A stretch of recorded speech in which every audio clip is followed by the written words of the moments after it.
Bonjour à tous, merci d'être venus aussi nombreux pour cette présentation de Cockpit V2 Beta. Je vais essayer de vous parler de ce produit dans lequel on a mis beaucoup de cœur.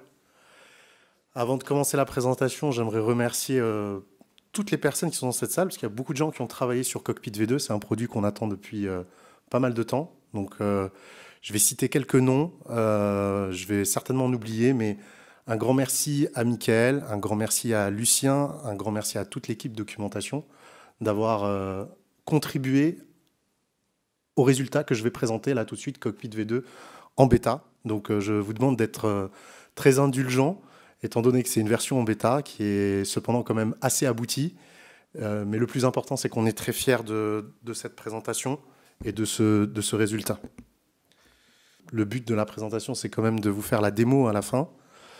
Donc Cockpit V2, l'objectif, donc vous avez accès depuis hier. Depuis hier, on a lancé la documentation officielle. Vous pouvez accéder donc avec l'URL new.cockpit.outscale.com. Et donc c'est le premier élément, le nouvel élément qui arrive, donc une seule URL pour toutes les régions cloud. Donc ça facilite énormément l'accessibilité à cet outil, donc cette console de management. Pour ceux qui ne connaissent pas la version V1, il faut savoir que Cockpit, c'est la console qui permet de gérer toutes les ressources cloud. Donc on a beaucoup travaillé sur l'interface, on a essayé de simplifier au maximum, avoir une interface épurée. On a travaillé sur le découpage en onglets, donc là c'est vraiment quelque chose qui a été assez complexe à faire, à penser, notamment avec les équipes UX, pour justement éviter d'avoir en fait un découpage au sein du navigateur avec des onglets dans le navigateur. Donc je vais vous montrer ça dans la démo juste après. Donc d'avoir ce découpage par onglet. Le but premier qui était à atteindre pour Cockpit V2, c'est justement d'arriver à apporter une authentification forte. Donc je vais commencer par vous parler des mécanismes et notamment des facteurs d'authentification. C'est peut-être un peu barbant au début, mais c'est très important de comprendre que les facteurs d'authentification sont extrêmement importants pour garantir l'accès à un outil comme la console de management cloud. Les facteurs que je vous présente ici, donc au nombre de 3, donc le facteur de connaissance, le facteur de possession et le facteur d'appartenance, vous lirez aussi le facteur inhérent, ce sont des facteurs qui vont permettre de prouver l'identité de quelqu'un. Donc quand je veux me connecter sur une application, je vais pouvoir saisir les fameux login mot de passe. C'est un facteur de connaissance. Je connais mon login, je connais mon mot de passe. Pour aller plus loin, pour essayer d'apporter une meilleure sécurité, un meilleur niveau de sécurité, je vais être en capacité de proposer un facteur de possession. Donc la possession, c'est quoi? La possession, donc, ça va être un certificat, quelque chose que je possède. On verra un peu plus tard, je parlerai des facteurs inhérents et d'appartenance. Donc les facteurs de connaissance sont des facteurs en fait, qui sont les plus répandus. Aujourd'hui, il y a peu de personnes, malheureusement, qui utilisent des facteurs de possession pour s'authentifier. On va regarder un peu plus en détail qu'est-ce que ça veut dire. L'idée, c'est vraiment de faire le focus sur la sécurité. Vous l'avez compris ce matin, l'enjeu de sécurité est très très important chez 3ds Outscale. On a besoin de garantir les choses. On a besoin de s'assurer que les personnes qui se connectent à un tenant cloud, c'est bien la bonne personne qui a bien les droits de se connecter. On verra que dans certains cas, on peut apporter une preuve pour prouver qu'on est bien la bonne personne. On verra par exemple un code PIN sur une carte à puce. Je vous le montrerai tout à l'heure quand je ferai la démo avec une YubiKey. Donc YubiKey qui est l'équivalent ici que vous voyez, qu'on appelle souvent et que vous verrez la smart card. L'élément physique sur lequel je peux stocker de l'information et qui sera en ma possession.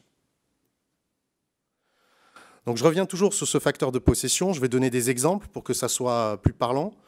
Donc un facteur de possession, c'est un téléphone portable où je vais recevoir un code, un SMS. C'est considéré comme étant un facteur assez faible. C'est pour une raison simple, c'est que n'importe qui peut passer derrière votre dos et lire ce code PIN, ce qui n'est pas vraiment une bonne chose. le facteur qui va vraiment, de possession qui va vraiment être intéressant pour nous, ça va être le badge ou la clé USB sécurisée. Et c'est ce que je vais vous montrer tout à l'heure en fin de présentation. Il reste un dernier facteur, c'est le facteur d'appartenance, qu'on dit aussi inhérent. Alors, je ne vous ai pas fait les différents slogans qui sont liés à l'ANSI, mais pour moi, le dernier, c'est le plus parlant. Le facteur inhérent et d'appartenance, c'est ce que je suis. Ça veut dire une empreinte digitale, une empreinte vocale. C'est quelque chose qui m'appartient, je suis le seul à l'avoir. Attention, ce dernier facteur, il est irrévocable. Changer une empreinte digitale, c'est compliqué. Donc, on a fait le choix chez Hautscale, justement, de partir sur les facteurs de possession et de connaissance. J'en profite pour faire un petit rappel sur le facteur de connaissance. Lorsque vous saisissez et vous initialisez votre mot de passe, sur la plateforme Cockpit, vous avez de la chance, vous pouvez faire des mots de passe qui peuvent aller jusqu'à 200 caractères. On a tout un tas de règles qui vont être vérifiées au moment de l'initialisation du mot de passe. Je vous ai mis les quelques règles ici. Et on va éviter d'utiliser tous les mots de passe classiques qui sont très facilement qu'un hacker pourrait deviner, ou brute forcée, comme on dit souvent. Donc aujourd'hui, dans le cloud, on va vérifier l'entropie des mots de passe, vérifier que les mots de passe sont suffisamment aléatoires pour pouvoir être autorisés à être utilisés sur notre cloud.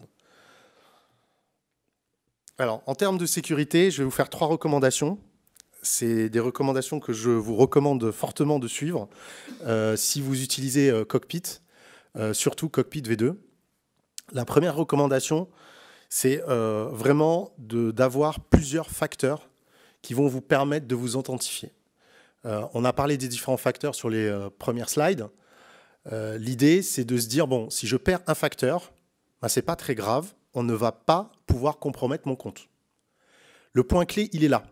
C'est ce qu'on a essayé de faire avec Cockpit V2, c'est donner la possibilité à nos clients d'utiliser plusieurs facteurs pour que même dans le cas où il y a un leaks d'un facteur de connaissance, ça c'est déjà vu, des développeurs qui poussent sur leur GitHub public leurs AKSK, Lucien est dans la salle, je pense qu'il l'a déjà vu, d'autres l'ont déjà vu, demain, si vous avez la double authentification d'activer, c'est pas grave, eh bien, il y aura toujours cette protection supplémentaire, le certificat, donc un certificat X509 qui devra être montré, exposé. Alors, il peut bien sûr, ce certificat X509 être sauvegardé sur sa machine. Alors, bon, ce ne sera pas l'idéal, mais ce sera mieux que de ne pas en avoir. Le mieux, c'est de l'avoir sur sa YubiKey ou sur un composant externe, sur une clé USB, pour justement avoir cette capacité de justement perdre un des facteurs et de continuer à pouvoir s'authentifier. Le deuxième conseil que je peux donner, c'est d'avoir en fait un dispositif physique. Je l'ai dit juste avant, si vous stockez votre certificat X509 sur votre laptop, vous perdez votre laptop, vous avez perdu votre certificat en même temps, et bon, il ne vous reste plus que le facteur de connaissance. Donc si vous faites un cumul des deux, c'est-à-dire que j'ai fait un leaks, une soirée un peu arrosée, j'ai pushé du code trop vite, j'ai été rejoindre les copains au bar et je me suis fait voler mon ordinateur le même jour. Bon voilà, c'est l'exemple horrible que je ne souhaite à personne. C'est pour ça qu'aujourd'hui, le MFA, le Multi-Factor Authentication qu'on pousse, c'est vraiment de pouvoir avoir la capacité de stocker son certificat X509 sur un support physique différent. Enfin, le dernier conseil pour renforcer la sécurité du compte, c'est justement de combiner des règles. Donc on va le voir juste après, on va parler des API Access Rules. Je vais vous montrer ça dans la démonstration, d'arriver justement à combiner des règles avec la possibilité de filtrer les accès en entrée. Donc les accès en entrée, c'est-à-dire de filtrer les accès au niveau des adresses IP, les IP sources, qui vont avoir le droit de se connecter sur Cockpit. Je rentre un peu plus dans le détail technique. Donc pour activer le MFA avec Cockpit V2, il y a 6 grandes étapes. Je vous rassure, ce n'est pas des étapes qui sont compliquées. On va monter des workshops, on va vous accompagner pour les clients qui sont dans la salle, pour justement vous expliquer comment déployer le certificat, comment déployer les API Access Rules. Donc la première étape, c'est déclarer son autorité de certification. Alors, l'autorité de certification, ce n'est pas une obligation. Il se peut que vous soyez déjà dans une entreprise qui a déjà son autorité de certification. Et donc là, vous n'aurez pas à générer votre autorité de certification. Vous n'aurez uniquement qu'à importer, déclarer cette autorité de certification auprès de notre orchestrateur TinaOS. Donc, pour ceux qui ne connaissent pas le Cloud.scale, TinaOS, c'est notre orchestrateur de cloud. C'est TinaOS qui gère toutes les ressources du cloud, qui gère l'authentification notamment. Une fois que la CA est déclarée, importée ou générée, en fonction de votre cas, il va falloir importer cette CA et configurer les règles d'accès qui sont liées à cette CA. Donc CA, vous l'aurez compris, c'est en anglais Certification Authority. Ce n'est pas l'étape unique. L'étape 4, c'est d'arriver justement à tester l'accès à travers Terraform, à travers OSCLI, pour vérifier en fait que toutes les étapes ont été correctement faites, notamment la dernière étape qui n'est pas obligatoire, qui est la session de confiance, qui vous permet en fait d'éviter d'avoir à présenter systématiquement un certificat. Parce que justement, chez 3DS Hotscale, on s'est posé la question et on s'est dit tous ensemble, les équipes, proposer devoir montrer un certificat à chaque fois qu'on fait une demande auprès de notre orchestrateur, c'est très contraignant. Et donc, pour justement essayer de trouver un juste milieu entre les cas pratiques de nos clients, l'utilisabilité et la sécurité, de trouver le bon compromis, on s'est dit, bon, ben, on va penser une session de confiance. La session de confiance, justement, permet de stocker le certificat, d'avoir une session qui va nous permettre d'exécuter des calls API sans présenter de façon systématique le certificat. Donc, j'ai parlé d'authentification multifacteur. Il faut savoir que lorsqu'on veut prouver son identité, ben, on va justement utiliser ces différents facteurs. Si un des facteurs n'est pas bon, ben, il paraît évident que l'authentification ne pourra pas se faire. En tout cas, elle n'aboutira pas correctement. Donc, je vous redonne la préconisation. Le MFA chez 3DS Hotscale, c'est un facteur de connaissance et un certificat X509 sur un support physique. C'est vraiment très important de se dire que le facteur de possession, il est pas pour rien. On ne l'a pas recommandé pour rien. Je vous ai donné un exemple tout à l'heure d'une soirée un peu compliquée pour quelqu'un qui peut perdre un accès au cloud parce que ben, il a poussé du code rapidement, il est sorti le soir et du coup, ça peut très vite devenir compliqué. Quelqu'un qui perd ses AKSK, ça peut représenter plusieurs milliers d'euros de pertes pour quelqu'un qui a déployé beaucoup de ressources dans le cloud. Donc c'est pour ça qu'aujourd'hui, on a fourni un très gros effort pour proposer ce MFA, cette authentification sécurisée. J'ai mis ici un petit exemple un peu technique et j'en profite aussi pour donner une recommandation, c'est de bien sauvegarder ces AKSK. Donc AKSK, c'est Access Key, Secret Key. Idéalement, les stocker dans un wallet sécurisé. Nos amis de chez HashiCorp ont un Vault qui permet justement de gérer des AKSK. Pour l'avoir testé, ça fonctionne très bien. Vous pouvez stocker vos AKSK facilement et générer à la volée votre fichier de configuration. Donc ici, je vous ai mis un fichier de configuration pour la CLI Hotscale. Donc, vous voyez ici la ligne client certificate qui justement en fait indique le chemin pour le certificat. Dans le cas où on a un certificat qui est directement sur une clé, on aura plutôt un lien vers une librairie qui elle-même a chargé le certificat. Un petit rappel sur la CA. Je regarde rapidement le temps qui passe super vite. Donc, sur cette slide, donc, je vous ai déjà parlé de l'autorité de certification. Je vous ai déjà parlé de la session de confiance qui peut être activée. Il va juste me rester un point important, c'est la capacité d'uploader cette autorité de certification. Donc, il faut savoir que si vous le faites avec la CLI OSCLI, on a un tuto sur la doc où on explique bien comment le faire. Malheureusement, avec notre CLI, ce n'était pas forcément évident du premier coup pour tous nos clients qui l'ont testé. Il y a un format particulier, donc faites attention, soyez vigilants pour uploader votre autorité de certificat qui n'est rien d'autre qu'un fichier. Eh bien, vous allez devoir pousser votre certificat avec un format bien précis. Et donc ça, c'est documenté. Et ça a été mis à jour récemment. Merci, merci Léa. Donc du coup, on a l'API Access Rules, donc c'est l'élément clé. Donc, ce sont les règles que l'on va pouvoir déclarer auprès de Tina. Donc, une API Access Rules, c'est vraiment l'élément qui va permettre de concaténer les différents critères qui vont autoriser un accès.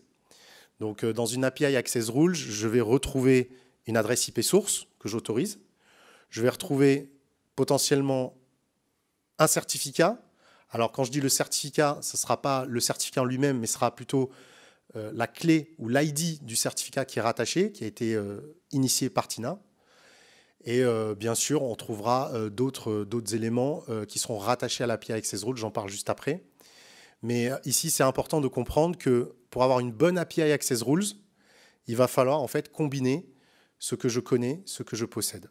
Voilà, donc 2 facteurs que l'on va retrouver pour respecter la préco qui a été donnée.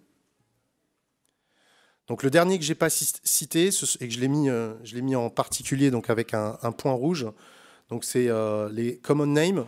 C'est quelque chose que je n'ai pas pu tester malheureusement, mais c'est quelque chose que vous pouvez faire. Vous pouvez rajouter dans vos API Access Rules, vous pouvez rajouter un common name qui va permettre en fait de filtrer les accès. Donc ça fait un critère supplémentaire. En plus de l'adresse IP, en plus du certificat X509, on peut indiquer un nom de domaine particulier qui serait autorisé à réaliser des requêtes. Donc on peut avoir jusqu'à 3 critères par API Access Rules. J'ai mis un dernier élément qui est quand même important à garder en tête. Si on active la session de confiance, les calls, les appels API qui peuvent être utilisés dans le cadre de la session de confiance sont des calls pour déployer des machines virtuelles, déployer du stockage, des volumes. Si je souhaite modifier la stratégie d'accès, si je souhaite modifier une API Access Rules, bon, bah là, on va me demander un certificat X509 parce que je viens modifier un élément qui va permettre de vérifier un utilisateur, notamment de prouver l'identité d'un utilisateur. Donc, ça me fait une belle transition. Donc, la session de confiance, ça se concrétise par un call côté API par l'API Access Policy. Donc là, je vous ai mis plein de termes techniques avec des max access key expiration en secondes, etc. Ça fait un petit peu peur, mais pas d'inquiétude. Mon rôle en tant que TAM, c'est justement de vous aider à comprendre ces éléments, à les vulgariser. Donc, il faut comprendre que pour activer la session de confiance, tous vos AKSK, donc les access keys, secret key, doivent avoir une date d'expiration. Alors, vous entendrez aussi le terme d'AKSK fini. À partir du moment où vos AKSK ont une date d'expiration et que cette date va être cohérente avec l'âge maximum qu'on autorise en secondes, eh bien, on va pouvoir activer la session de confiance. On a quand même mis cet élément max access key expiration en secondes, qui est une espèce de garde-fou qui va permettre d'empêcher des utilisateurs de mettre des dates d'expiration beaucoup trop grandes. Donc, justement, ça permet à un RSSI qui s'est exprimé tout à l'heure, à ce pupitre, de justement encadrer un petit peu la durée maximum que peuvent avoir des AKSK. Voilà. Pendant que je lance ma démo, je peux prendre quelques questions. Alors j'espère que Bonaldi n'est pas avec moi. J'ai pris le parti de la faire en live. Je ne vous cache pas que j'ai une petite vidéo en backup si jamais ça se passe mal. Mais normalement, ça devrait bien se passer. Donc, je vous montre l'interface de Cockpit V2. Pour les plus curieux qui ont été la voir depuis leur smartphone, bon, bah, voilà, on est sur une mire de connexion assez classique. Ici, j'ai sauvegardé volontairement des identifiants pour m'éviter de saisir et surtout de me tromper. Avant d'appuyer sur le bouton login, parce que vous avez tous envie que j'appuie tout de suite sur le bouton login pour voir qu'est-ce qu'il y a derrière, je ne vais pas le faire tout de suite, je vais laisser le suspense durer un petit peu. La première chose que je vais faire, c'est que je vais vérifier un des facteurs. Donc un des facteurs, c'est la provenance, donc l'IP source. Pour vérifier l'IP source, bah, je me connecte sur un portail qui s'appelle ifconfig.io, je ne sais pas si vous le connaissez. C'est un portail public qui me permet de récupérer mon IP source, l'IP public qui est utilisé pour se connecter à Internet. Donc là, on voit que j'ai une IP en IPv4 qui est 193.108.21.251. Donc c'est un des premiers facteurs que je vais devoir ajouter dans mon API Access Rules. Donc pour aller voir l'API Access Rules, je vais lancer mon terminal.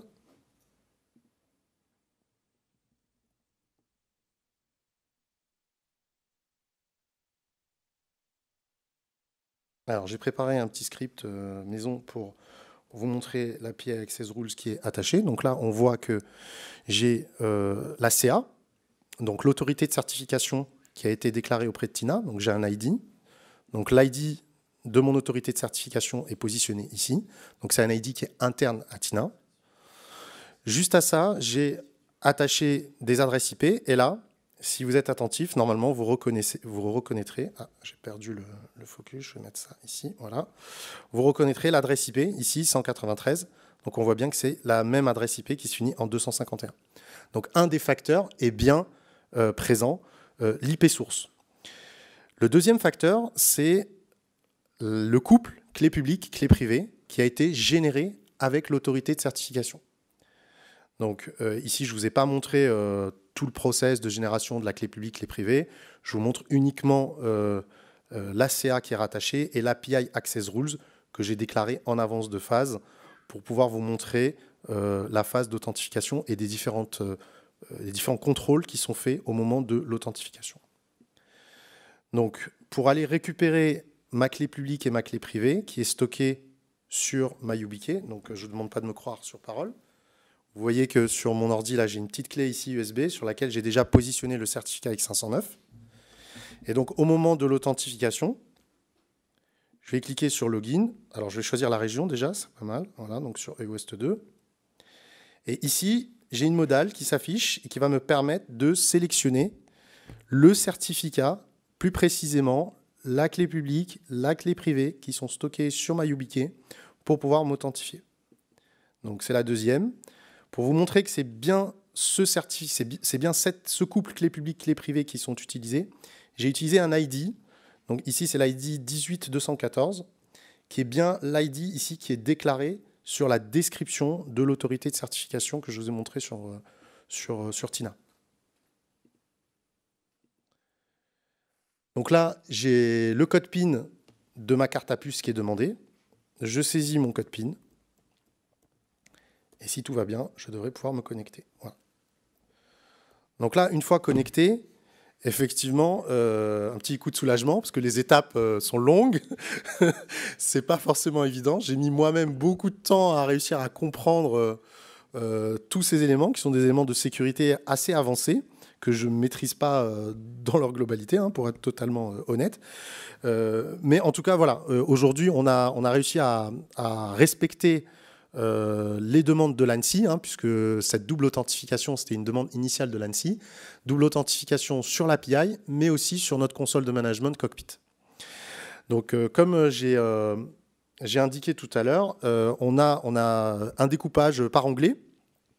Donc ici, j'ai un compte standard de démo avec les différents onglets qui correspondent aux différentes classes de services, aux différents types de services que l'on veut déployer, que l'on peut déployer dans le cloud. Donc le compute, hein, donc la capacité de déployer des machines virtuelles, le stockage, les éléments de sécurité, notamment les security groups, les éléments réseau et quelques services managés, notamment le LBU. Une des particularités qu'on a dans Cockpit V2, c'est notamment le dashboard, où là, on va pouvoir justement venir ouvrir des onglets. Et surtout, on a cette notion d'onglet imbriqué.